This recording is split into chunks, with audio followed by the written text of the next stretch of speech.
بسم اللہ شار الاحکام مع حمدہ ابدأ فی کلام ثم الصلاة والسلام سرمدا علی نبی قد اتانا بالہدی وعلی آلہ وصحبہ الکرام علی مر الدہر والآوام اما بعد فاعوذ باللہ من الشیطان الرجیم بسم اللہ الرحمن الرحیم ولا تصعر خدك للناس ولا تمشي في الأرض مرحا إن الله لا يحب كل مختال فخور واقصد في مشيك واغضض من صوتك إن أنكر الأصوات لصوت الحمير صدق الله العظيم رب اشرح لي صدري ويسر لي أمري واحلل عقدة من لساني يفقهوا قولي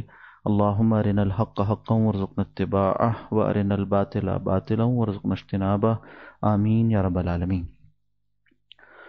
اللہ سبحانہ و تعالیٰ کی توفیق اور تیسیر سے گزشتہ نشست میں ہم نے سورہ لقمان کی آیت نمبر 17 تک مطالعہ مکمل کر لیا تھا۔ آج اس سے آگے آغاز کرتے ہیں۔ دو آیات اس رکوع کی تکمیل میں رہتی تھیں، انہیں رہنے دیا گیا تھا کہ اگلی نشست میں ذرا تفصیل سے ان پر بھی گفتگو ہو جائے کہ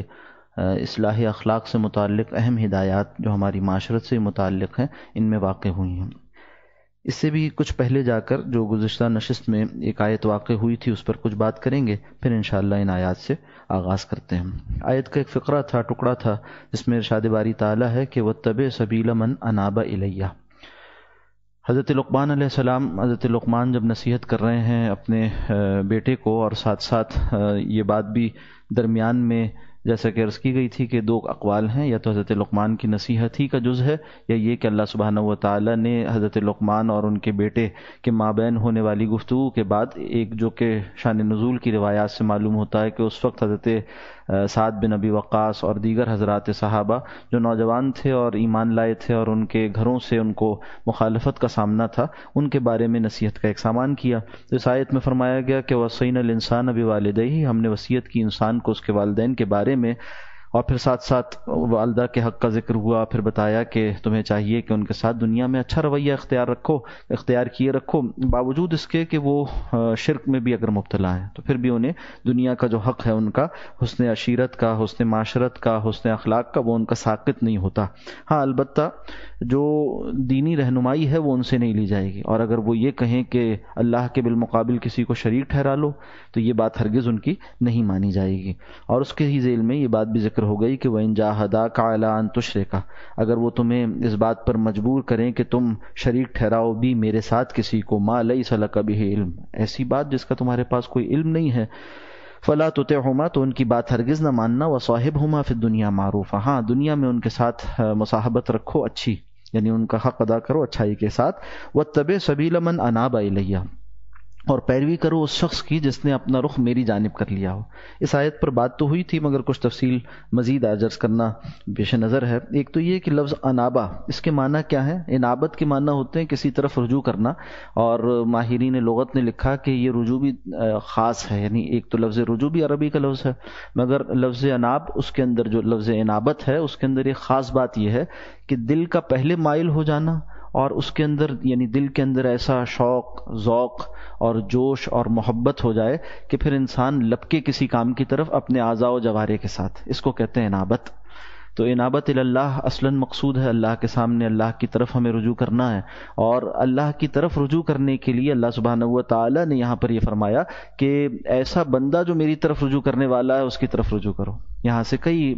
باتیں دین کے سیکھنے کی اور اہمیت کی حامل باتیں واضح ہو گئیں۔ وہ یہ کہ اللہ کی طرف رجوع کا ذریعہ اللہ کے نیک بندوں کے ذریعے ہوا کرتا، اللہ کی طرف رجوع کا ذریعہ اللہ کے نیک بندے ہوا کرتے ہیں، اور مصداق اولین اور مصداق اتم وہ تو خود انبیاء اکرام علیہ السلام ہوتے ہیں کہ ان کی طرف رجوع کیا جاتا ہے اور پھر وہ اللہ کی طرف متوجہ کروا دیتے ہیں، اور اسی طرح سے ہوا کہ انبیاء پر ایمان لانے کے ذریعے سے اللہ کا راستہ ملتا ہے، اللہ تک جانے کا راستہ ملتا ہے۔ مگر ایک بات یہ کہ انبیاء اکرام علیہ السلام تو کسی اور جانب سے وہاں متوجہ نہیں ہوتے، بلکہ وہ تو ہوتے ہی اللہ والے ہیں اور اللہ ہی کی طرف ہوتے ہیں، اللہ ہی کی طرف سے مبعوث ہوتے ہیں۔ یہاں جو فرمایا کہ وَاتَّبِعْ سَبِيلَ مَنْ أَنَابَ إِلَيَّ، رخ کر لو، اتباع کرو اس کی جس نے رخ کر لیا ہو اپنا میری طرف۔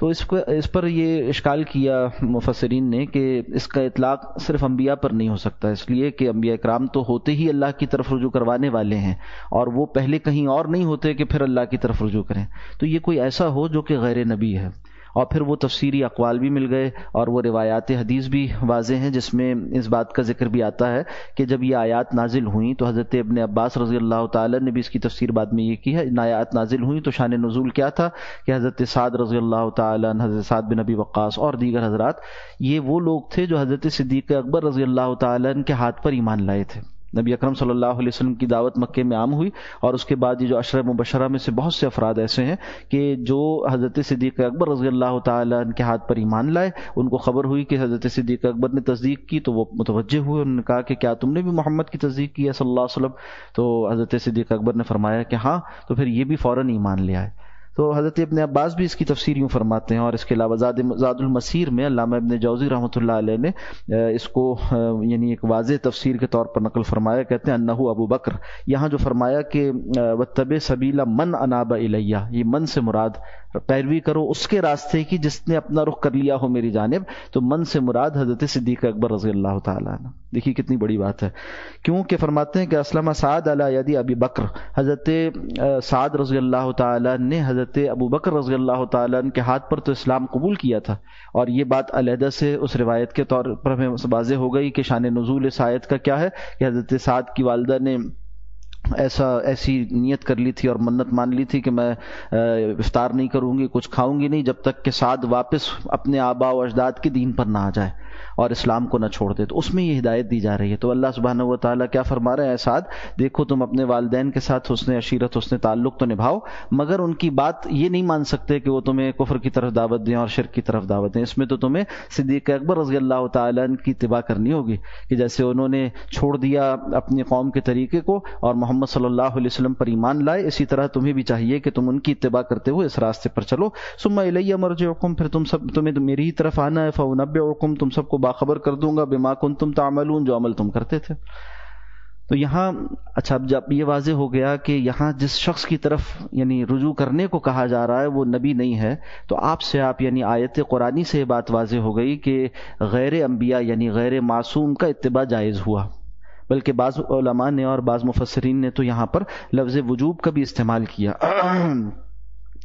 جیسے ایک زمانے کے بڑے عالم ہیں اور مکہ یونیورسٹی جو ام القریٰ کہلاتی ہے اور مدینہ یونیورسٹی، اس میں بھی تدریس کی فرائض انجام دیتے رہے شیخ محمد علی صابونی رحمہ اللہ، کچھ عرصے قبل ان کا انتقال ہوا۔ ان کی تفسیر روائع البیان فی تفسیر آیات الاحکام معروف ہے، 2 جلدوں میں، نصاب کا بھی حصہ ہے، ہم نے بھی پڑھی تھی نصابی کتابوں میں۔ تو اس میں یہ بات وہ فرماتے ہیں کہ اس میں ان آیات میں جو بات کہی جا رہی ہے وہ کیا ہے، فرمایا کہ اس میں حکم ہے اس بات کا، اللہ کی قول سے ظاہر سے یہ بات واضح ہو رہی ہے۔ اللہ فرما رہے ہیں کہ جو بات اس میں کہ وجوب الاقتداء بالسلف الصالح، اس میں وجوب اقتداء ہے سلف صالحین کا، جنہیں ہم کہتے ہیں نا سلف صالحین کا اقتداء، تو کہتے ہیں اس آیت میں وجوب بیان ہوا ہے سلف صالحین کے اقتداء کا، والسلوک الی طریق المومنین، اور مومنین کے عمومی راستے پر چلنے کا اس میں حکم دیا گیا۔ اور دوسری بات جو فرمائی گئی وہ آپ سے آپ برآمد ہوتی ہے، جب حکم ہوا سلف صالحین کے طریق پہ چلنے کا اور عمومی مسلمانوں کے راستے پر چلنے کا، تو کس شے سے منع کر دیا، والتحریم الصغیر فی اتجاہ یخالف اتجاہہم، ان کو منع کیا جا رہا ہے ایسے رخ پر چلنے سے جو مسلمانوں کا عمومی اور سلف صالحین کا عمومی راستہ نہیں ہے، جو طریق ان کا نہیں ہے اس کو چھوڑنے کا حکم ہے، اور جو مسلمانوں کے سلف کا طریقہ ہے، ان کا جو عام روش ان کی ہے، ان کا جو رخ ہے، اس کو اختیار کرنے کا وجوب بیان کیا جا رہا ہے۔ اسی طرح ہندوستان کے ایک اور بڑے عالم حضرت مولانا خالد سیف اللہ رحمانی صاحب برکاتہم، جو فقہ میں اور تفسیر میں اور حدیث میں ان سارے علوم میں غیر معمولی مقام رکھتے ہیں، ان کی تفسیر بھی اردو زبان میں 3 جلدوں میں شائع ہوئی اور بہت شاندار تفسیر ہے۔ اس میں وہ حاشیے پہ فرماتے ہیں اسی آیت کے ذیل میں کہ اناب الیہ کے ذیل میں فرماتے ہیں اس سے تقلید کا ثبوت ملتا ہے، جو تقلید جس کو بہت متون کیا جاتا ہے اور کہتے ہیں اس کی دلیل کیا ہے دین میں، تو قرآن حکیم کی آیت تقلید کی دلیل پر مبنی ہے۔ اور یہ بات تو جیسے ہم نے مقدمے میں دیکھ لی کہ اس میں جو حکم دیا جا رہا ہے وہ صرف نبی کی اطاعت کا نہیں ہو سکتا۔ تو کوئی غیر نبی ہے جس کی تقلید کا حکم دیا جا رہا ہے، جس کی اتباع کا حکم دیا جا رہا ہے۔ اور پھر وہ تقلید کا ثبوت کیسے ہوا؟ کہتے ہیں کیونکہ تقلید عملی احکام میں ایک ایسے فقیہ کی پیروی ہے جو اللہ کی طرف رجوع کرتا ہے۔ اس آیت سے امام جساس رحمۃ اللہ علیہ نے اجماع کی حجیت کو ثابت کیا ہے۔ تو اجماع تو یہاں سے بھی ثابت ہوتا ہے اور دوسری آیات سے بھی ہوتا ہے، مگر اس آیت میں چونکہ واحد کے صیغے میں، یعنی جسے تقلید شخصی کہتے ہیں، اس کا بھی ثبوت فراہم ہوا کہ فرمایا وَاتَّبِعْ سَبِيلَ مَنْ أَنَابَ إِلَيَّ، پیروی کرو اس کی جس نے اپنا رخ میری طرف کر لیا ہو۔ اچھا، پھر جہاں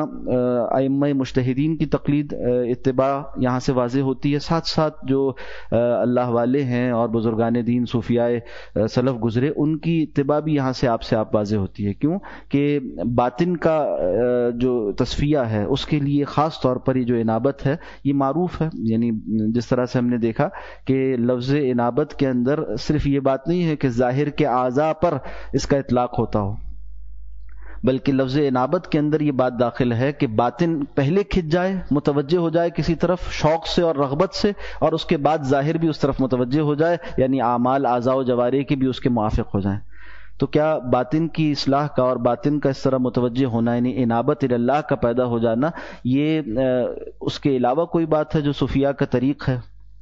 اصلاً تو مقصود ہی ہے طریق کا، تصوف کا حاصل ہی یہ ہے کہ انابت اللہ پیدا ہو جائے۔ تو معلوم ہوا کہ یہاں جو حکم دیا جا رہا ہے وَاتَّبِعْ سَبِيلَ مَنْ أَنَابَ إِلَيَّ، اس میں تو پہلے اتباع طریق ہے اور اس کے بعد اتباع شریعت ہے۔ تو طریقت و شریعت دونوں کی اتباع، اور افراد کا یعنی ایک مشائخ کے ذریعے سے باطن کی اصلاح کا سامان اور اسی طرح سے فقہاء کے ذریعے سے ظاہر کی اصلاح کا سامان، دونوں اس حکم کے اندر مشتمل ہو گئے، اس کے اندر جمع ہو گئے۔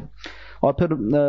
شیخ محمد علی صابونی رحمہ اللہ نے ایک شعر بھی نقل کیا، کہتے ہیں فَكُلُّ خَيْرٍ فِي اتِّبَاعِ مَنْ سَلَف فَكُلُّ شَرٍ فِي ابْتِدَاءِ مَنْ خَلَف، ساری خیر اس کے اندر جمع ہے کہ جو گزر گئے ان کے طریق کی اتباع کی جائے، اور سارا شر کا منبع، سارے شر کی بنیاد یہ ہے کہ بعد والے جو نئے طریقے ایجاد کیے جائیں اس کی اتباع کر لی جائے، یعنی ابتداء ہم کرنے والے۔ اسی لیے ہمارے سلف کا ایک قول ہے، فرماتے ہیں کہ نحنو متبع لا مبتدع، ہم اتباع کرنے والے ہیں، ابتداء کرنے والے نہیں ہیں۔ ہم نے دین میں اتباع کا راستہ اختیار کیا، ہم اپنے کسی بھی فہم کو، کسی بھی معنی کو، کسی بھی عمل کو، کسی بھی عقیدے کو اپنے سے پہلے اپنے اساتذہ ان کی طرف منسوب کرتے ہیں، یعنی ان سے اخذ کرتے ہیں اور اس کا اتباع کرتے ہیں۔ وہ اپنے سے پہلے والوں سے اخذ کرتے ہیں، وہ ان سے پہلے والوں سے، اس طرح سے یہ طریق اتباع جاری و ساری رہتا ہے۔ اور ایک ہے طریق ابتداء وہی ہے جس کو بدعت کہتے ہیں، کہ کوئی کہے کہ یہ میں نے سمجھا ہے، یہ میرا طریق ہے، یہ میرا موقف ہے۔ تو اب یہ جو ایک نئی بات ہے یہ ابتداء ہے، اور کہا کہ ہر شر کی بنیاد وہ ابتداء یعنی دین میں بدعت کا اختیار کرنا ہے، اور ہر خیر کی بنیاد اتباع سلف کے اندر ہے، سلف صالحین کے طریق کو اختیار کرنا۔ فَكُلُّ خَيْرٍ فِي اتِّبَاعِ مَنْ سَلَف، جو گزر چکے ان کے طریق کی اتباع کرنا، اسی میں ساری خیر ہے۔ وَكُلُّ شَرٍ، اور سارے شر کا منبع اور فساد کی جڑ کیا ہے؟ فی ابتداء من خلف، جو بعد والے ہیں، جو نئے کام دین میں ایجاد کرتے ہیں۔ جو ابتداء کرتے ہیں وہ ہمارے طریق پر نہیں، جو اتباع کرتے ہیں وہ ہمارے طریق پر ہیں، وہ ہمارا طریق ہے۔ تو وَاتَّبِعْ سَبِيلَ مَنْ أَنَابَ إِلَيَّ، یہاں پر کیا ہوا؟ تقلید محمود جسے کہتے ہیں، اتباع محمود جسے کہتے ہیں، اس کا حکم آ گیا۔ آگے چل کر آج ہی کے درس میں وہ آیات بھی آئیں گی جس میں تقلید مذموم، یعنی وہ جو بری تقلید ہے اس کا ذکر بھی آتا ہے۔ تو یہ مقام اس اعتبار سے قرآن حکیم کا اہمیت کا حامل ہے کہ تقلید کے ان دونوں پہلوؤں کو انہی متقارب آیات میں، قریب کی آیات میں بیان کیا گیا۔ اور ہوتا یہ ہے کہ اکثر غلط فہمی کا مدار اسی پر ہوتا ہے۔ آپ دیکھیں گے کہ جو لوگ یعنی طبعاً یا کہیے کہ اپنے کسی لا علمی کی وجہ سے تقلید کے خلاف بولتے رہتے ہیں، وہ اکثر وہ آیات کوٹ کرتے ہیں جو کہ مشرکین مکہ سے مخاطب ہو کر کہی گئی تھی۔ ان سے کہا گیا تھا کہ اپنے یعنی آباء و اجداد کے طریق کو چھوڑ دو، اب ان آیات کا اطلاق کر دیتے ہیں سلف صالحین کی اور ائمہ مجتہدین کی تقلید پر۔ تو یہ تو دو دور کی باتوں کو جمع کرنا ہو گیا نا۔ ایک ہے جو کہ شرک کے راستے پر چلا آ رہا ہے، اور اس کو جب کہا جائے کہ دین کے یہ احکامات ہیں تو وہ یہ کہے کہ میں تو اسی پر چلوں گا جس پر میں نے اپنے آباء و اجداد کو پایا، تو ظاہر سی بات ہے قابل مذمت اس کا قول ہے، اس کی مذمت قرآن حکیم میں جا بجا موجود ہے۔ اور ایک وہ ہے جو کہ الحمدللہ رسول اللہ صلی اللہ علیہ وسلم کے دین میں ہے، دین پر ہے، اور وہ سلف صالحین کے طریق پر ہے، اور وہ قرآن و سنت کی ہی اتباع کرتا ہے، اور ائمہ مجتہدین کی تقلید کے ذریعے سے قرآن و سنت کے صحیح معنی کی اتباع کرتا ہے۔ اپنے اتباع کو وہ اپنے خواہشات نفس پر سوار نہیں کرتا، بلکہ اپنے اتباع سنت کو، اپنے اتباع قرآن کو اس نے سلف صالحین کے فہم صحیح پر، جو علم میں بھی تقوی میں بھی ہم سے بڑھ کر تھے، اس پر استوار کیا ہے۔ اب تو بہت زیادتی کی بات ہے کہ اس کی تقلید کو ان مشرکین کی تقلید کی مانند قرار دے دیا جائے۔ تو قرآن حکیم نے تقابل بھی اس مقام پر واضح کر دیا کہ ایک تو سورہ لقمان میں حضرت لقمان علیہ السلام کی جو گفتگو ہے اپنے بیٹے سے، اس کے بعد یہ فقرہ کہ وَاتَّبِعْ سَبِيلَ مَنْ أَنَابَ إِلَيَّ، یہ ہم نے دلائل کے ذریعے سے واضح کیا کہ یہ تقلید شخصی کی بھی دلیل ہے اور تقلید شرعی جسے کہا جاتا ہے، شریعت میں تقلید کہتے ہیں ہم، اور ائمہ اربعہ کا اتفاق اور امت کے جمہور علماء کا اس کے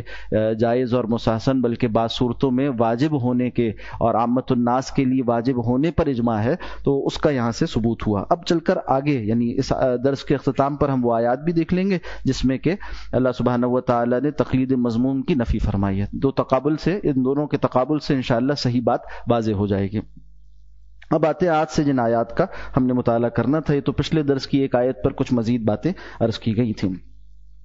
فرمایا وَلَا تُصَعِّرْ خَدَّكَ لِلنَّاسِ، یہ حضرت لقمان کی جو وصیتیں جاری تھیں، نصیحتیں جاری تھیں، انہی میں سے ایک حصہ ہے۔ حضرت لقمان جو وصیتیں فرما رہے ہیں، نصیحتیں فرما رہے ہیں اپنے بیٹے کو محبت کے ساتھ، پیار کے ساتھ، یا بنیا کہہ کر، اسی کا ایک حصہ ہے۔ ہم نے دیکھا کہ بات کا آغاز ہوا تھا سب سے پہلے اصلاح عقائد سے، پھر اصلاح اعمال کا، پہلے شرک کی مذمت کی گئی تھی، اصلاح عقائد، پھر اس کے بعد اصلاح اعمال کا ذکر آیا اور وہاں بتایا کہ والدین کے ساتھ حسن سلوک کرو، پھر اس کے بعد ایک فکری مسئلہ یعنی تقلید محمود کیا ہے اس کو بیان کر دیا گیا ضمنی طور پر، پھر اس کے بعد اصلاح مخلوق کی فکر کرو، جب تمہارے اعمال کی اصلاح ہو تو اب مخلوق کے اعمال کی اصلاح کی فکر کرو، چنانچہ نماز کا قیام، امر بالمعروف نہی عن المنکر، اور پھر اس کے بعد صبر ماصاب، جو پہنچے، جو تکلیف پہنچے اس پر ڈٹنا، صبر کرنا، اس کا حکم آ گیا، اور بتایا یہ تو بڑے عظمت والے کاموں میں سے، عظیمت والے کاموں میں سے، ہمت والے کاموں میں سے ہے۔ اس کے بعد اب اخلاق کی اصلاح کا حکم آتا ہے۔ فرمایا وَلَا تُصَعِّرْ خَدَّكَ لِلنَّاسِ، اپنے منہ کو نہ پھلا لو لوگوں کے لیے۔ صرف پھلانے میں ہی اس کے معنی داخل نہیں ہے، بلکہ یہ کہ نا سار البعیر کہتے ہیں جانور کی ایک بیماری کو جو اونٹوں کو لاحق ہو جاتی ہے، اور ہوتا کیا ہے کہ اس کا جو منہ ہے یعنی گردن جو ہے نا وہ ایک سمت کو مڑ جاتی ہے، اور اس تکلیف سے اس کا منہ پھولا بھی رہتا ہے۔ تو اب یہ ایک عارضہ ہے یعنی ایک مرض ہے، اس سے تشبیہ دے کر بتایا جا رہا ہے کہ دیکھو جو آدمی تکبر کے مارے اور لوگوں سے اپنے چہرے کو پھیر لیتا ہے، یہ ایک تکبر کی علامت ہے، اور یہ مذموم ہے، یعنی کسی سے اپنے چہرے کو پھیر لینا یہ تکبر کے ساتھ ہوتا ہے، اور کسی کو حقیر جاننا، یہ کہ میں تو اس کو منہ بھی نہیں لگاتا، اس طرح کی بات کرنے میں کیا ہے کہ اصلاً تکبر کا اظہار ہے۔ تو منہ پھیر لینا ہمارے ہاں بھی محاورہ استعمال ہوتا ہے، تو کہا کہ لوگوں سے منہ نہ پھیر لو، لوگوں سے اپنا رخ نہ پھیر لو۔ ایک جاہلی شاعر جس کا نام عمر بن ہنئی آتا ہے، تغلبی قبیلے سے اس کا تعلق تھا، اور جاہز کہتے ہیں کہ اس کا صحیح نام جو ہے نا، زیادہ معروف نام جو ہے وہ جابر بن ہنئی التغلبی ہے، مگر بعض تفاسیر میں جیسے روائے البیان میں نے دیکھا، اسی طرح سے اضواء البیان میں شنقیطی رحمہ اللہ وہ فرماتے ہیں نام اس کا عمر بن ہنئی ہے۔ بہرحال وہ ایک شعر میں یعنی اس بات کو بیان کرتا ہے، یہ سار کے معنی کیا ہوتے ہیں، کہتا ہے کنا اذا الجبار سار خدہ، کہ اقمنا لہو من میلہ فتقوما، جب ہمارے سامنے کوئی آدمی اپنا منہ پھلا لے اور رخ پھیر لے ہم سے، تو ہم، اور تکبر کی بنیاد پہ، تو ہم کرتے کیا تھے کہ اس کو پھر سیدھا کر دیتے تھے، ہم اس کے اندر سے یہ تکبر نکال دیتے تھے۔ جاہلی شاعری میں تو خاص طور پر ایک تفاخر اور سامنے والے کے ساتھ مقابلہ وہ ہوتا ہے، تو یہاں پر وہ یعنی یہ لفظ استعمال کیا اس نے کہ سآرا خدہ، جب کسی شخص نے تکبر کی بنیاد پر اپنے گالوں کو پھلا لیا اور رخ ہم سے پھیر لیا تو ہم نے اس کو سیدھا کر دیا۔ اقمنا لہو من میلہ فتقوما، ہم نے اس کو ایسے سجدہ کیا کہ بالکل سیدھا ہو گیا، ہم نے اس کو اس کے غلط رجحان سے جو اس نے اپنا رخ پھیرا تھا ہم سے، ہم نے اس کے تکبر کو توڑ دیا یا اس کے تکبر کو مٹی میں ملا دیا، اس کو سیدھا کر دیا۔ تو معلوم ہوا کہ یہ جو منہ کا پھلانا ہے یہ ایک طرح سے اس تکبر کے ظاہر کو منع کرنے کے لیے تشبیہ کے طور پر ذکر کیا گیا۔ اور اسی طرح سے وَلَا تَمْشِ فِي الْأَرْضِ مَرَحًا، اور دیکھو زمین پر اکڑ کرنا چلو۔ ایک ہوتا جب انسان خوش ہوتا ہے نا تو فرحہ کے معنی میں مرحا ہے، اس کی خوشی کی وجہ سے کہتا ہے نا خوشی سے پھولے نہیں سمارا، اور جب وہ پھولے نہیں سماتا تو ہوتا کیا ہے کہ زمین پر بھی اکڑ اکڑ کر چلتا ہے۔ تو یہاں پر دو باتوں کو ذکر کیا گیا، ایک یہ کہ جو انسان کی شخصیت کے باطنی احوال کے اظہار کا ذریعہ ہوتے ہیں، ایک یہ کہ اس کا رخ کیسا ہے، یعنی لوگوں سے کشادہ پیشانی کے ساتھ اور مسکراتے ہوئے چہرے کے ساتھ لوگوں کی طرف رخ کر کر بات کرتا ہے، یا یہ کہ تکبر کے ساتھ منہ پھلاتے ہوئے اور رخ پھیر کر بات کرتا ہے۔ اور دوسری بات جو اس کے باطن کو بتانے والی ہے وہ اس کی چال ہے، چلتا کیسے ہے۔ اور تکبرانہ متکبرانہ چال وہ واضح ہوتی ہے، زمین پر پیر مار کر چلنا یا اکڑ اکڑ کر چلنا، اور ایک ہے تواضع کے ساتھ چلنا۔ تو یہاں پر ان دونوں کاموں کے ذریعے سے جو انسان کی باطنی شخصیت کا اظہار ہے اس کی ظاہری شخصیت میں، قرآن حکیم نے اس کو جمع کر کر بہت ہی بلاغت کے ساتھ اور بہت ہی بلیغ اسلوب کے ساتھ اس کے باطن کے فساد کی طرف اشارہ کر دیا اور اس کی اصلاح کی طرف متوجہ کر دیا کہ انسان کے جو کچھ اندر ہوتا ہے وہ ظاہر اس کے باطن سے اس کے ظاہر میں منتقل ہو رہا ہوتا ہے۔ چنانچہ ایک مرتبہ حضرت عمر رضی اللہ تعالی نے ایک شخص کو دیکھا کہ وہ بہت جھک کر کھڑا ہوا ہے نماز میں، تو آپ نے اپنے کوڑے کو استعمال کیا اور اسے کہا سیدھے ہو کر کھڑے ہو جاؤ، تو اور فرمایا کہ دیکھو اگر تمہارا قلب خشوع رکھتا تو تمہارے ظاہر میں بھی خشوع ہوتا ہے۔ یعنی مراد کیا ہے کہ پہلے اصل مطلوب باطن کا خشوع ہے، ریاکاری صحیح نہیں۔ اسی طرح سے یعنی اس سے استدلال کیا ہے کہ اصلاً دل کی کیفیات کا صحیح ہونا ظاہر پر ظاہر ہوتا ہے، باطن کا ظاہر پر اثر ہوا کرتا ہے۔ ایک مرتبہ اور تواضع اسلام سکھاتا ہے، یہ کہ ریاکارانہ طور پر متواضع ہو جائے انسان، یہ صحیح نہیں ہے۔ اس کے دل کو بھی خاشع ہونا چاہیے، اللہ کے حضور جھکنے والا ہونا چاہیے، پھر اس کا باطن اور اس کا ظاہر دونوں جمع ہو جائیں، ایک جیسے ہو جائیں تو بہت اعلیٰ ہے۔ پھر یہ کہ انسان بہت دھیمی چال چلے ریاکارانہ انداز میں مگر باطن اس کا متکبرانہ ہو، تو اور اسی طرح سے یا یہ کہ دھیمی چال چل کر وہ اپنے آپ کو ذلیل اور پست ظاہر کرے، یہ بھی کوئی صحیح طریقہ نہیں ہے۔ اعتدال سکھایا اسلام نے، جہاں تکبر مذموم ہے وہیں تذلل بھی مذموم ہے، انسان اپنے آپ کو ذلیل بنا لے یہ بات جائز نہیں۔ ایک حدیث میں آتا ہے کہ کسی مسلمان کے لیے جائز نہیں کہ اپنے نفس کو ذلیل کرے، اپنے آپ کو ذلت میں ڈالے۔ حضرت عائشہ صدیقہ رضی اللہ تعالی عنہا نے ایک مرتبہ ایک شخص کو دیکھا کہ وہ بہت آہستہ آہستہ چل رہا ہے، بہت دھیمے دھیمے قدم لے کر چل رہا ہے، تو پوچھا کہ اس کو کیا ہوا ہے؟ تو بعض لوگوں نے بتلایا کہ یہ تو بڑا قاری ہے، یعنی قاری کہتے ہیں عالم کو، تو بڑا عالم ہے، تو اس نے اپنی تواضع کے اظہار کے لیے چال اختیار کر رکھی ہے۔ حضرت عائشہ نے فرمایا کہ حضرت عمر بھی بہت بڑے عالم تھے مگر وہ تو ایسے نہیں چلتے تھے، یعنی یہ طریقہ صحیح نہیں ہے، یہ تو اپنے آپ کو ذلت میں ڈال رہا۔ اسی طرح سے حضرت ابن عباس رضی اللہ تعالیٰ عنہ فرماتے ہیں کہ اللہ نے مسلمانوں کو نہ یہود کی طرح تیز چلنے کا حکم دیا اور نہ نصرانیوں کی طرح پس چلنے کا، آہستہ چلنے کا حکم دیا، بلکہ ان کے درمیان راستہ اختیار کرنے کا حکم دیا۔ آگے جیسے ذکر آتا ہے اس بات کا، ان اللہ لا يحب كل مختال فخور، بے شک اللہ پسند نہیں کرتا ہر متکبر اور شیخی خورے کو۔ واقصد فی مشیک، اپنی چال میں میانہ روی اختیار کرو۔ یہ چال ظاہر کی بھی ہے جو باطن کا اظہار ہے، اور یہ ظاہر کو درست کر کر باطن کو درست کرنے کا ذریعہ بھی بنتی ہے۔ واقصد فی مشیک، میانہ روی اختیار کرو، اقتصاد۔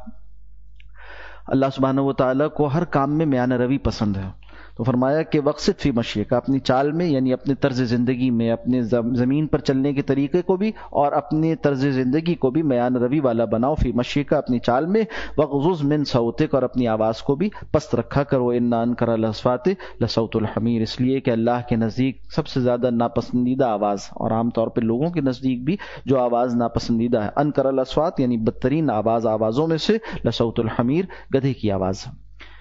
تو چال کو درمیان میں رکھنا مطلوب ہے، اور چال سے مراد پوری زندگی کا اقتصاد بھی ہے، یعنی زندگی کو میانہ روی میں گزارنا وہ مطلوب ہے۔ اور اسی طرح سے چال کو بھی انسان ایسا رکھے، نہ تو بالکل ڈھیلا چلے اور نہ بالکل جو ہے وہ اکڑ کر چلے، بلکہ درمیان میں ایسی چال جیسے نبی اکرم صلی اللہ علیہ وسلم کے شمائل میں اس بات کا ذکر آتا ہے نا۔ یہاں جتنے اوصاف ذکر کیے جا رہے ہیں اگر آپ شمائل کی روایات دیکھیں تو اس میں یہ سارے مثبت انداز میں بیان ہوئے۔ یہاں کہا جا رہا ہے یہ نہ کرو اور یہ نہ کرو، وہاں یہ بتلایا گیا آپ صلی اللہ علیہ وسلم کیا کرتے تھے اور کیا کرتے تھے۔ تو آپ صلی اللہ علیہ وسلم کے بارے میں بات آتی ہے کہ آپ کی آواز ایسی ہوتی تھی مجلس میں کہ جو بات سننی ہے وہ سن لی جاتی تھی، یعنی سننے والوں کو سننے میں دقت نہیں ہوتی تھی، نہ اتنی پست ہوتی تھی کہ آواز سنی نہ جائے۔ اور یہ بھی بعض اوقات لوگ جو ہے وہ بزرگی کے اظہار کے لیے کیا کرتے ہیں، آواز کو پست کر لیتے ہیں، اب سننا مشکل ہو گیا، یہ کوئی طریقہ، اور آواز نحیف ہو گئی، نزار ہو گئی، چلیے کوئی مرض ہے اور کسی ضعف کی وجہ سے، درازی عمر کی وجہ سے تو صحیح ہے، وہ تو فطری بات ہے، طبیعی بات ہے، مگر ریاکارانہ ایسا کرنا بالکل اچھا نہیں ہے۔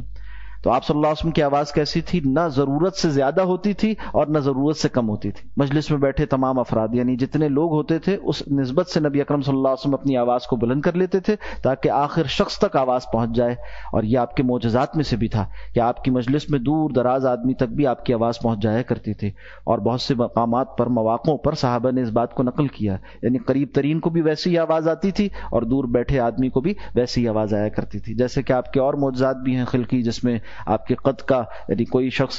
طویل القامت بھی ہو مگر آپ جب ساتھ ہوتے تھے تو آپ ہی اس سے طویل القامت لگتے تھے اور دوسرا شخص جو ہے اس کو آپ کے بالمقابل پست قامت لگا کرتا تھا. تو آپ کے معجزات میں سے بھی ہے. پھر اسی طرح سے یہ بات کہ آپ جب چلتے تھے تو کیسے چلتے تھے، آپ کی چال کیسی تھی؟ ایسا معلوم ہوتا تھا جیسے کسی چڑھائی سے اتر رہے ہیں یا یہ کہ کسی چڑھائی پر چڑھ رہے ہیں، جس میں یعنی قدموں کو جما کر انسان قدم اٹھاتا ہے اور اس میں ایک مضبوطی بھی ہوتی ہے اور اس کے اندر جو ہے وہ ایک کہیے کہ شجاعت کا اظہار بھی ہوتا ہے. تو تذلل بھی اچھا نہیں ہے اور تفاخر بھی اچھا نہیں ہے. ان دونوں کے مابین انسان کو، مسلمان کو، بندہ مومن کو چلنے کا حکم دیا گیا ہے. وَلَا تَمْشِ فِي الْأَرْضِ مَرَحًا، اکڑ کر نہ چلو، ان اللہ لا يحب كل مختال فخور. دو الفاظ واقع ہو، مختال اور فخور. مختال متکبر کو کہتے ہیں اور فخور جو ہے وہ شیخی خورے کو کہتے ہیں. مختال کے معنی ہے تکبر کا حامل ہونا، اور خیالا اس لفظ بنا وہ شخص جو کہ اپنے خیال میں اپنے آپ کو بڑا سمجھے ہوئے ہے. یعنی جب تک بڑائی کا احساس انسان کے اندر ہے اور اپنے بڑائی کے احساس میں وہ کہیے کہ اندر ہی اندر ابال اس کے آ رہے ہیں اور وہ جوش میں ہے اور اس کے اندر جو ہے تصور اور احساس اور خیال اپنی بڑائی کا بن رہا ہے، یہ مختال ہے. اور وہ فخور جب ہوتا ہے جب کہ وہ اس بڑائی کا اظہار بھی اپنے الفاظ میں کرنے لگ جائے، یعنی فخر جتلانے لگ جائے. اور یعنی ایک اندر کی کیفیت ہے تکبر کی اور ایک اظہار تکبر ہے. دوسرے معنی علماء نے یہ کیے، مختال کے معنی ہے وہ شخص جو اپنے آپ کو بڑا جانے، اور فخور وہ ہے جو کسی کے بالمقابل اپنے آپ کو بڑا جانے. فخر ہمیشہ کسی کے اوپر جتلایا جاتا ہے، کسی کے بالمقابل جتلایا جاتا ہے. اور جو خیالا ہیں یعنی متکبر ہوتے ہیں وہ اپنی ذات میں بھی اپنی کسی یعنی بڑائی کو دیکھ کر، کسی وصف کو دیکھ کر اپنے آپ کو بڑا سمجھنے لگ جاتے ہیں. تکبر جو ہے کسی کے نقص کے بالمقابل اپنی بڑائی ہے، اور جو یہ یعنی مختال ہونا ہے یہ اپنی ذات میں اپنے آپ کو بڑا سمجھنا ہے. تو دونوں باتوں کو بتایا گیا کہ دونوں برائیاں ہیں اور ان دونوں سے بچو. اللہ ان دونوں طرح کے لوگوں کو پسند نہیں کرتا. ان اللہ لا يحب كل مختال فخور، اللہ ہر متکبر اور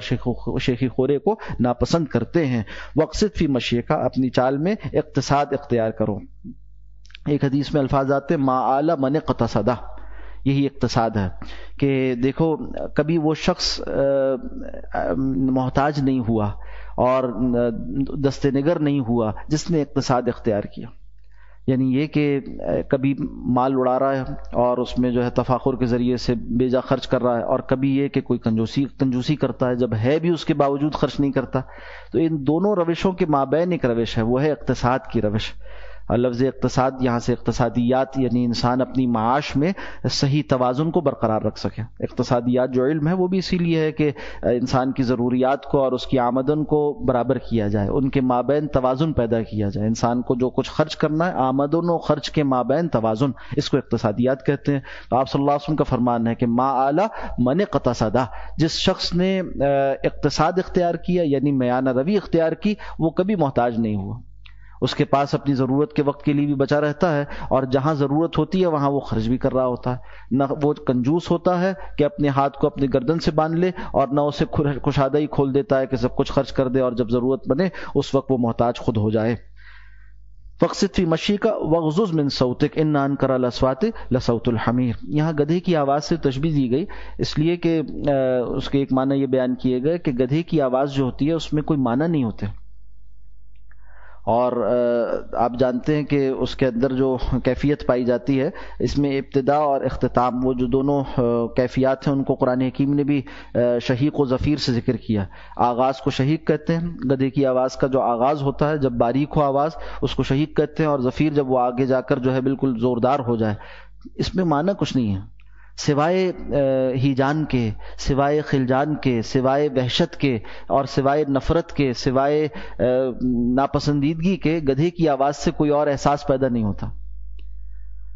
تو تشبیہ دی جا رہی ہے وہ شخص کہ جو دلیل چھوڑ کر آواز کو بلند کر کے سامنے والے کو دبانا چاہے اور مروب کرنا چاہے. ہوتا یہ ہے کہ جب کوئی شخص دلیل میں کمزور ہو اور جب جس کے پاس اپنے لیے ثبوت نہ ہو، جس کے پاس اپنی بات کے لیے استدلال نہ ہو، جس کے پاس اپنی بات کے لیے دلائل نہ ہو، تو پھر وہ آواز پر آواز کو بلند کر کے سامنے والے کو زیر کرنا چاہتا ہے. تو بتایا جا رہا ہے یہ طریقہ اختیار نہ کرو. اور آواز کا بلند کرتے رہنا، آواز کا زیادہ ہونا، یہ کسی اچھی شخصیت کی علامت نہیں ہے، نہ مکالمے میں اور نہ ویسے. حتیٰ کہ ایک صحابی، یا ویسے تو نبی اکرم صلی اللہ علیہ وسلم کے جو مجلس کے آداب سکھائے گئے اس میں یہاں تک بتلا دیا گیا کہ نبی اکرم صلی اللہ علیہ وسلم کی آواز پر اپنی آواز کو بلند نہ کرو، کہیں ایسا نہ ہو کہ تمہارے اعمال اکارت جائیں، ضائع ہو جائیں اور تمہیں خبر بھی نہ ہو. جب یہ آیات نازل ہوئیں تو ایک صحابی رسول جن کی آواز طبعاً بلند تھی وہ خاموش ہو گئے، آپ کی مجلس میں آنے سے معترض ہو گئے. پھر بعد میں ان کو بتلایا گیا کہ نہیں، آپ کے لیے بات نہیں، وہ لوگ جو کہ آواز بلند کر کر اپنی کوئی بات تھوپنا چاہیں ان کو منع کیا جا رہا ہے. تو آپ کی تو مجلس کا یہ ادب تھا. اور بعد میں بھی اللہ والوں کے پاس، علماء دین کے پاس جب بات کی جائے تو اس میں آداب کو ملحوظ رکھنا چاہیے. اس کے علاوہ بھی اپنی مجالس میں، اپنی معاشرت میں، اپنے گھر میں، اپنے گھر والوں کو سکھانا چاہیے کہ آواز کو پست رکھا جائے. اور اسلوب کیا ہے کہ یعنی معیار کیا ہے اس کا، کہ سامنے والے کی آواز سے اپنی آواز کو بلند نہ کرے، یا تو اس کے برابر رکھے یا اس سے کم رکھے تھوڑا. ہاں اتنی بھی پست نہ ہو جائے کہ جو مقصد ہے ابلاغ، بات سامنے والے تک پہنچے، وہ نہ پہنچ رہی ہو. پہنچے آواز مگر ضرورت سے زیادہ نہ ہو. اس پر ہر شخص کو چاہیے کہ غور کرے. یہ وہ آداب ہیں جو قرآن حکیم میں سکھا رہا ہے، اس سے ہماری معاشرت اچھی ہوتی ہے. اور یہ وہ اسباب ہیں جس کے ذریعے سے لوگوں کے دل جڑتے ہیں. آپ زوردار آواز سے کسی سے بات کیجئے، 4 جملوں کے بعد اس کو دل نہیں چاہے گا کہ آپ کے ساتھ بیٹھے. اور اگر ایسی آواز جو میان روی والی ہے اور اقتصاد والی ہے اور پست ہے، اس سے سامنے والے کے دل کے دروازے کھلیں گے اور وہ بات جو کہی جا رہی ہے وہ منتقل ہونے لگے گی. تو آواز کو بلند کرنا کوئی خوبی نہیں ہے. ہاں الا یہ کہ کسی خاص موقع کی ضرورت ہو، جیسے کہ بعض مقامات پر ذکر آتا ہے آپ صلی اللہ علیہ وسلم نے خطبہ ارشاد فرمایا تو اعلیٰ صوتہ، آپ صلی اللہ علیہ وسلم کی آواز جو ہے وہ بھی ایسی بلند ہو گئی، آنکھیں بھی آپ کی سرخ ہو گئیں، اور جو ہے وہ پورے جذبات کے ساتھ اور ہاتھوں کو ہلاتے ہوئے آپ نے گفتگو فرمائی. تو خطابت کی کسی خاص موقع کا ہے، جیسے معلوم ہوتا تھا کہ کسی لشکر کی تیاری فرما رہے ہیں آپ، تو جنگ کے موقع پر، کسی ایسے موقع پر جذبات کو مہمیز دینے کے لیے، جذبات کو جو ہے وہ کام میں لانے کے لیے اور ابھارنے کے لیے ایسا کیا جائے تو الگ بات ہے. اور وہ بھی پھر پوری گفتگو ایک ہی ٹون میں نہیں ہوتی، بلکہ جہاں ضرورت ہے آواز کو بلند کرنے کی وہاں آواز بلند کی جاتی ہے، اور جہاں پست کرنے کی ضرورت ہے وہاں پست کی جاتی ہے. تو دیکھیے کتنے علوم ہیں جو قرآن حکیم کی آیات سے جڑ گئے. ہمارے گھر کی معاشرت بھی، اور اسی طرح سے قرآن حکیم جو ہے وہ اجتماعی سطح پر انداز خطابت بھی ہمیں سکھا رہا ہے. فرمایا الم ترو، کیا تم نے نہیں دیکھا، ان اللہ سخر لکم ما فی السماوات و ما فی الارض، کہ اللہ نے تمہارے لیے کام پر لگا دیا ہے. تسخیر کے معنی جو آسان ہے وہ یہ ہے، مسخر کر دیا. تسخیر عمل باری تعالیٰ ہے، اللہ نے مسخر کر دیا یعنی اللہ نے اس کو کام پر لگا دیا تمہارے لیے. تابع کر دیا کے معنی میں بعض لوگ یہ سمجھتے ہیں کہ شاید ہمیں حکم دیا جا رہا ہے کہ ہم اس کو استعمال کریں یا ہم اس کو اپنے تابع کر لیں. یہ معنی نہیں ہوتے. فعل تسخیر قرآن حکیم میں جا بجا منصوب ہے، فاعل اس کا اللہ ہوتا ہے، اللہ کی طرف منسوب ہے، اللہ نے مسخر کر دیا. آج آپ کو ایک جملہ کثرت کے ساتھ جو یعنی جدیدیت زدہ لوگ ہیں، روشن خیال، ان کے اندر نظر آئے گا. وہ کہیں گے کہ اللہ نے تو تسخیر کائنات کا حکم دیا اور ہم دیکھو وہ یہ گن رہے ہیں کہ پیشاب کے ڈھیلے کتنے ہوتے ہیں، اور انگریز اصل میں تو کام یہ کر رہا ہے. سنا ہی نہیں سنا آپ نے؟ کثرت کے ساتھ کہا قرآن حکیم تو کہتا ہے تسخیر کائنات کرو، اور مسلمانوں کو دیکھو کافر چاند پر پہنچ گیا اور اب تک یہ جو ہے وہ استنجا کا طریقہ سیکھ رہے ہیں. تو ان سے سوال کرنا چاہیے کہ یہ بتائیے، آپ قرآن حکیم کا حوالہ دے رہے ہیں، قرآن حکیم کی کون سی آیت میں اللہ نے یہ فرمایا کہ تم مسخر کرو اس کائنات کو؟ آپ دیکھ سکتے ہیں جا بجا اس بات کا حکم ہے، اس بات کا ذکر ہے اللہ نے مسخر فرما دیا، یعنی اللہ نے تمہارے لیے کام پر لگا دیا. یہ حکم نہیں دیا گیا کہ تم کائنات کو مسخر کر لو. تسخیر تو فعل باری تعالیٰ ہے. اللہ نے سورج کو مسخر کیا، یہ نہیں حکم دیا کہ تم مسخر کرو. یہ اللہ نے چاند کو مسخر کیا، یہ حکم نہیں دیا کہ تم چاند کو مسخر کر لو. تسخیر تو فعل باری تعالیٰ ہے. قرآن حکیم اسی طرح اس کا ذکر کرتا ہے. اور کیا مطلب ہے اس کا؟ اس کا مطلب ہے اللہ کے تابع فرمان ہے وہ. تو یہ تو خدائی اختیارات کا دعویٰ ہے کہ ہم کائنات کو مسخر کریں گے. نہیں بھائی، ایسا نہیں ہے. یہ تو اللہ کا کام ہے، اللہ نے کر دیا، تمہارے لیے کام پر لگا دیا. انہی آیات کے ذیل میں حضرت مولانا مفتی شفیع صاحب رحمۃ اللہ علیہ فرماتے ہیں اس تسخیر کے نتیجے میں کہیں کہیں اختیار انسان کو دیا اور کہیں نہیں دیا. جہاں دیا وہ ایسے ہے جیسے مثال کے طور پر آپ کو یہ اختیار اللہ نے دے دیا کہ آپ نا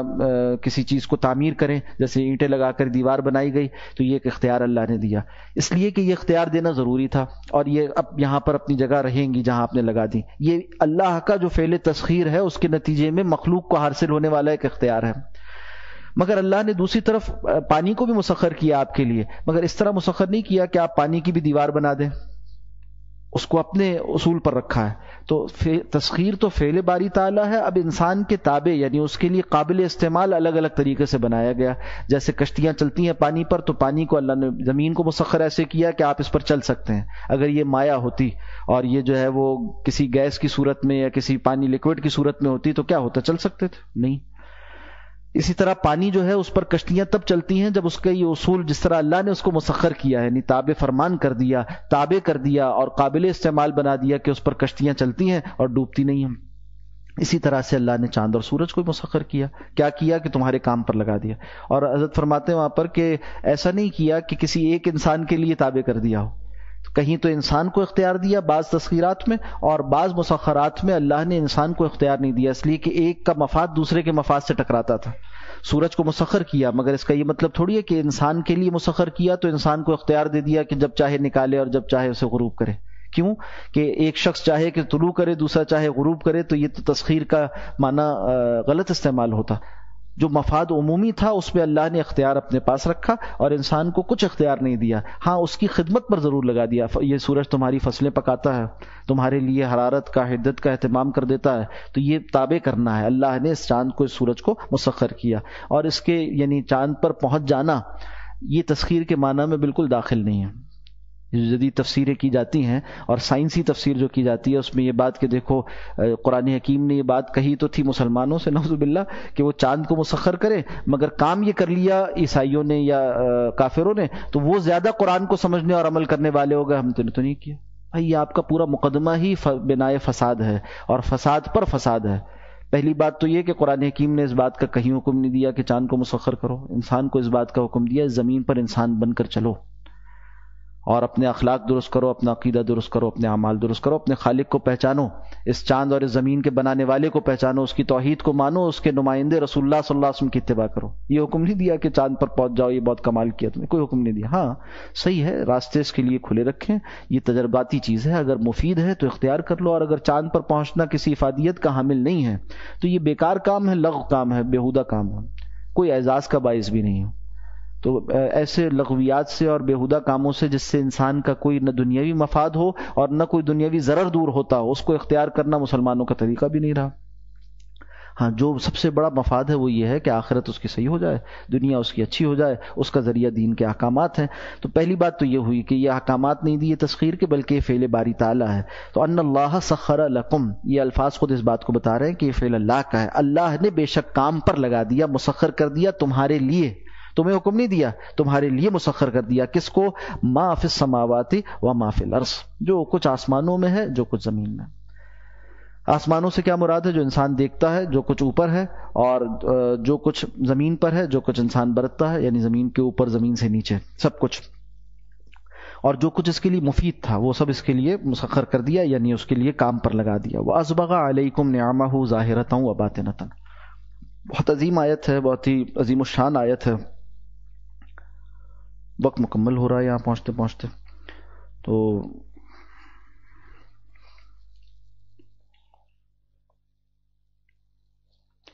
یہیں پر روکتے ہیں انشاءاللہ، اس کو اگلی نشست میں تفصیل کے ساتھ ذکر کریں گے۔ وَأَسْبَغَ عَلَيْكُمْ، اور اس نے پوری کر دی اور اس نے مکمل فرما دی تمہارے لیے اپنی نعمت کو، نعمہ تمام نعمتوں کو، ظاہرۃ و باطنۃ، ظاہری اعتبار سے اور باطنی اعتبار سے۔ تو یہ بہت ہی جامع آیت ہے، اور آپ کہیے کہ جس طرح سے اس سے پہلے ہم نے دیکھا کہ یہاں جو پچھلی آیت جس کو پچھلے درس سے آج ہم نے واپس جوڑ کر پڑھا ہوا، وَاتَّبِعْ سَبِيلَ مَنْ أَنَابَ إِلَيَّ، تو لفظ اناب میں جیسے باطن اور ظاہر جمع تھا، اسی طرح سے اس آیت میں اللہ سبحانہ و تعالی نے باطن اور ظاہر کی نعمتوں کو ذکر فرما دیا۔ وہاں وہ انابت اللہ جیسے باطن اور ظاہر پر مبنی تھا، اسی طرح سے یہاں پر ظاہری و باطنی نعمتیں کیا ہیں ان کو ذکر کیا۔ امام رازی رحمۃ اللہ علیہ فرماتے ہیں ان آیات میں ایک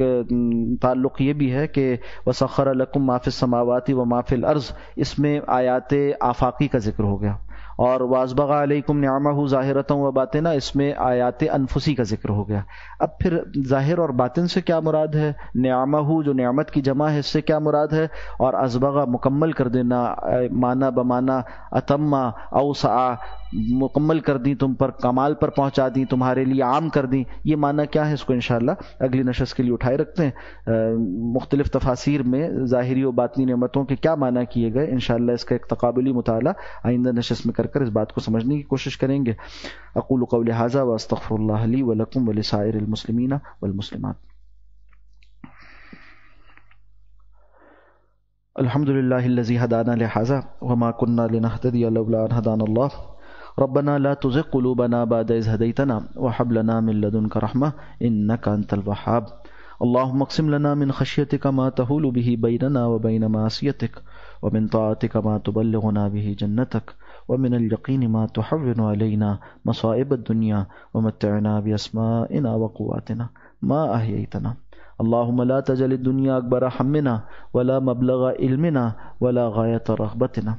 اللهم لا تسلط علينا من لا يخافك ولا يرحمنا اللهم وفقنا لما تحب وترضى من القول والفعل والنية فصلى الله على النبي الأمي وعلى آله وأصحابه أجمعين آمين يا رب العالمين۔